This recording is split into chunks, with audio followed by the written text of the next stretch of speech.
След 40 повечето хора правят една огромна грешка. Приемат липсата на енергия за нормална.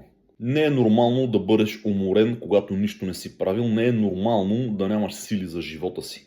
На 20 години можеш да спиш 4 часа и да изкараш цял ден във висока енергия.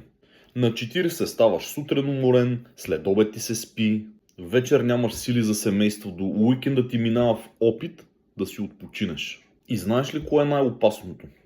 Че хората си казват: нормално е за възрастта, всички са така, остарявам.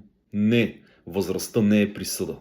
Тялото просто започва да показва сметката за начина на живот преди 10, 20 или 30 години. Лош сън, стрес, липса на движение, вредно хранене и един ден батерията започва да пада. Всеки ден по-малко. И най-тъжното не е, че нямаш енергия за работа. Най-тъжното е, че нямаш енергия за живота си. За децата си, за половинката си, за мечтите си. За нещата, които някога са те карали да се чувстваш жив.